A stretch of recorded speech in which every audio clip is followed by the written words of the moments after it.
Hello everyone, I hope आप सब अच्छे होंगे। तो कल आप लोगों का एग्ज़ाम है CPO 2022।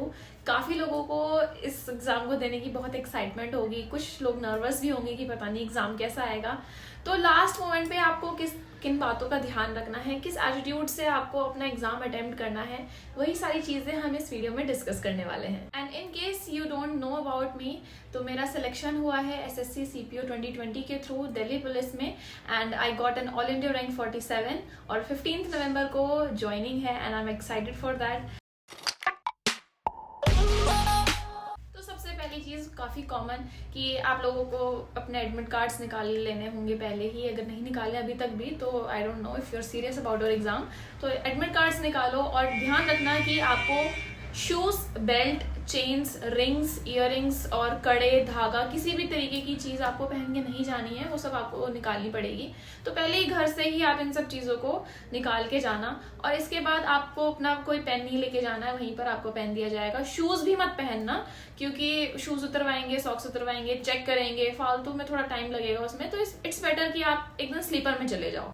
दूसरी चीज, आपको कुछ भी पढ़ते हुए नहीं जाना है। कई होते हैं कि भाई GS की पूरी कॉपी उठा के पढ़ते हुए चले जाते हैं। अगर आप पहले से ये चीज कर रहे हो, आपको फायदा देती है, देन आई वुड से कि आप कोई प्रॉब्लम नहीं है, आप करते रहो। लेकिन भाई आप फर्स्ट टाइम एग्जाम दे रहे हो ये, या कोई भी आप, कई होंगे जो इनका पहला एग्जाम ही ये होगा किसी गवर्नमेंट जॉब के लिए, तो आप सिर्फ मैथ्स के फॉर्मूले एक बार देख लो सुबह, और रास्ते में कुछ पढ़ना अवॉइड ही करना, ठीक है। उससे एक अलग सी ना एक टेंशन होती है कि अरे ये तो मैं भूल गया, अरे ये तो मेरे को याद ही नहीं रहा, ये एग्जाम में आ गया, तो ये बहुत एक माइंड में चलती है चीजें, जिसकी वजह से एक डाउनग्रेड ही होती है अपनी जो मेमोरी होती है।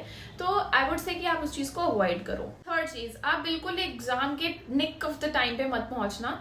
जो एंट्री टाइम आपको दिया हुआ है, आप उससे 10-5 मिनट आप लेट पहुंचो, कोई बात नहीं, पर ये नहीं कि आप बहुत लेट पहुंच रहे हो एग्जाम में, उससे एक अननेसेसरी आप अपने लिए एक टेंशन क्रिएट कर रहे हो।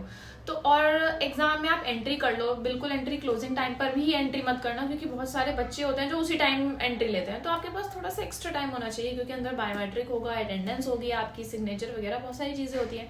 कई बार ऐसा होता है कि आपका थंब इम्प्रेशन नहीं लेता वो बायोमेट्रिक जो डिवाइस है, और उसमें प्रॉब्लम हो जाती है, आपको एक टेंशन फालतू की जाएगी कि यार मेरा तो बायोमेट्रिक हो ही नहीं रहा है, टाइम कम बचा है। तो अननेसेसरी सिचुएशंस को अवॉइड करने के लिए या टेंशन अवॉइड करने के लिए आप अपने पास समय लेके चलो। अब एग्जाम शुरू होने वाला है, तो अब आपको क्या करना है कि रीजनिंग में आपको हेल्प देता है ABCD की जो सीक्वेंस होती है, वो आप अपनी रफ शीट में आप लिख लेना। आपको 10 मिनट पहले ही रफ शीट प्रोवाइड कर दी जाएगी, तो आप उसमें उस चीज़ को नोट डाउन कर लेना और बिल्कुल तैयार रहना एग्जाम को करने के लिए। एंड आई वुड से कि अगर आप किसी सीक्वेंस को फॉलो कर रहे हो, जैसे मॉक टेस्ट देते टाइम आप पहले रीजनिंग, GS, इंग्लिश, फिर मैथ्स करते हो, तो आप इसी सीक्वेंस को फॉलो करना। मैं ये सीक्वेंस करती थी, इसी सीक्वेंस में अटेम्प्ट करती थी। फर्स्ट अटेम्प्ट में मैंने, जब मेरा फर्स्ट अटेम्प्ट 2019 का, तब मैंने सीक्वेंस बदल दिया था एग्जाम में, और उससे मेरे को बहुत प्रॉब्लम हुई थी। लेकिन उसके बाद सेकंड अटेम्प्ट में मैंने जो मैं मॉक टेस्ट में करती थी उसी हिसाब से मैंने अपना एग्जाम भी दिया, तो दैट वाज वेरी बेनिफिशियल। आप इस सीक्वेंस को, अगर आप जो भी करते हो, उसको चेंज मत करना बिल्कुल भी। फिर बात करते हैं टाइम मैनेजमेंट की। Time management is very very important. आपको तो पता ही होगा कि मॉक टेस्ट जब आप अटेम्प्ट करते होगे कि मेरे को कितना टाइम लग रहा है किस सेक्शन को अटेम्प्ट करने में, तो वही चीज आप इस एग्जाम में भी रखना। लेकिन कभी कभार ऐसा हो जाता है कि मॉक टेस्ट में आप रीजनिंग मान लो 40 मिनट्स में कर पा रहे हो, 40 नहीं तो 30 मिनट्स में आप रीजनिंग कर पा रहे हो, एग्जाम में आपने देखा कि भाई मेरे को लग गए 40 मिनट। तो इस चीज का इफेक्ट आप दूसरे सेक्शंस पे मत डालना, क्योंकि रीजनिंग जो है वो एक स्कोरिंग सेक्शन होता है जिसमें आप काफी नंबर स्कोर कर पाओगे। तो अगर आपने 5-10 मिनट उसमें एक्स्ट्रा लगा भी दी तो it's not a big deal. हो सकता है थोड़ी सी डिफिकल्ट हो, 2-4 क्वेश्चंस आपके ऐसे आए हों जिसमें आपने थोड़ा सा ज्यादा टाइम लगा दिया और वो बन भी गए, ठीक है। लेकिन कई बार ऐसा होता है कि भाई क्वेश्चंस में हम तो बना के रहेंगे, वो तो ईगो आ जाती है, अब शुरू किया तो इसको मैं खत्म करके रहूंगा, तो उसमें बहुत ज्यादा टाइम वेस्ट हो जाता है। तो you have to be very decisive कि आपको किस में टाइम लगाना है, किस में नहीं। उसके बाद मान लो आपने GS करी या इंग्लिश करी, तो उसमें थोड़ा सा अपने आप को फास्ट रखना और उसमें टाइम को रिकवर करने की कोशिश करना जो आपने रीजनिंग में थोड़ा सा ज्यादा लगा दिया हो।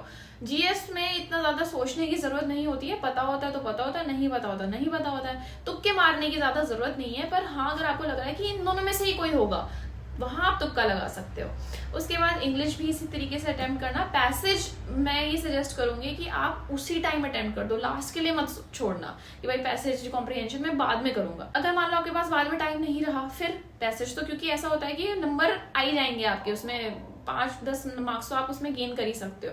तो आई वुड सजेस्ट कि आप पैसेज पहले ही कर लेना इंग्लिश जब आप कर रहे होगे। उसके बाद मैथ्स में भी उन क्वेश्चंस का ध्यान रखना जो भाई टाइम टेकिंग होंगे, जिनका सोल्यूशन आपके दिमाग में एक बार में नहीं आ रहा होगा, उनको तुरंत छोड़ देना, स्किप करना बहुत जरूरी है। और फिर लास्ट में कोशिश करना जिन क्वेश्चंस को आपने छोड़ा हुआ है 10 मिनट तो आपको रखनी ही पड़ेगी थोड़ा सा रिविजिट करने के लिए कि जोन से क्वेश्चंस आपने छोड़े हुए हैं। अब सबसे जरूरी चीज, सब पूछते हैं कि भाई सेफ स्कोर क्या होना चाहिए या कितने क्वेश्चंस हमें करके आने चाहिए। तो करके तो आप 200 के 200 आ जाओ, उससे कोई फर्क नहीं पड़ेगा, लेकिन आप सही कितने कर रहे हो, that is the most important thing.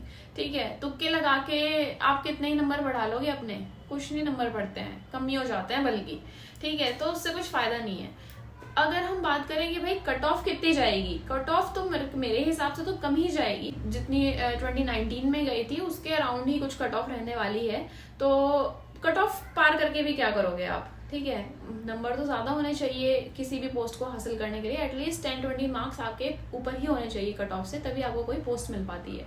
अब हम बात करते हैं नॉर्मलाइजेशन की। कुछ बच्चे होते हैं कि अरे 10-15 नंबर का तो नॉर्मलाइजेशन मिल ही जाएगा, सोचते हैं कि हमारा मॉक टेस्ट में स्कोर 100 नंबर आ रहा है या और कम आ रहा है, सोचते हैं कि यार नॉर्मलाइजेशन के भरोसे अरे कुछ ना कुछ नंबर तो बढ़ेंगे ही। तो ऐसा जरूरी नहीं है, आपका हो सकता है 1-2 नंबर ही बढ़े, हो सकता है आपके नंबर कम हो जाए। तो नॉर्मलाइजेशन के भरोसे बिल्कुल भी मत रहना, आप कोशिश करो जितना रॉ स्कोर आप ज्यादा ले पाओ, that will be very beneficial for you.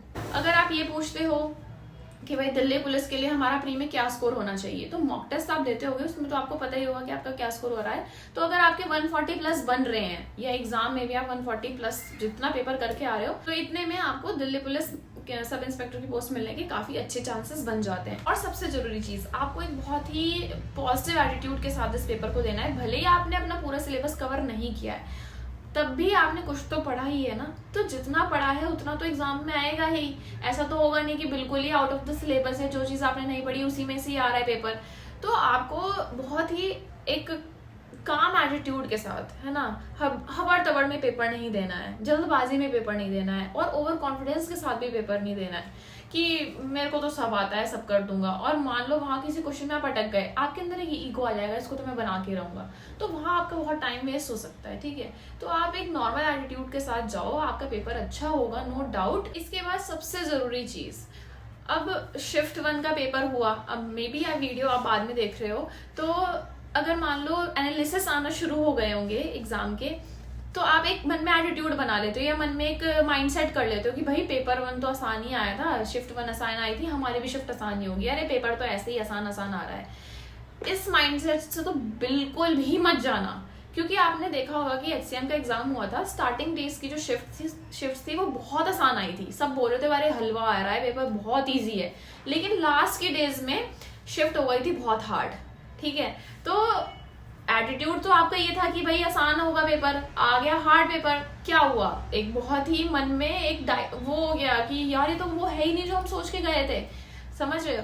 तो यही चीज आपको इसमें भी ध्यान रखना है। आपको एनालिसिस आप देखो, नो डाउट आप एनालिसिस देखो किस तरीके से क्वेश्चन पूछ रहे हैं, लेकिन उस चीज को आप अपने ऊपर हावी मत होने देना। आप एक नॉर्मल एटीट्यूड के साथ ही पेपर देना, कोई माइंडसेट या प्री नोशन अपने दिमाग में लेकर मत चलना कि भाई ऐसा ही पेपर आएगा। आप you should be ready for everything, hard आए इजी आए that is on your luck, पर आपको रेडी हर चीज के लिए रहना है। तो ये सारी टिप्स थी मेरी तरफ से। बाकी आपको कुछ भी पूछना हो तो टेलीग्राम चैनल पर आप ज्वाइन हो जाओ और उस पर आप मेरे को मैसेज करो, anything you want to ask I will answer you there. And all the very best to all of you.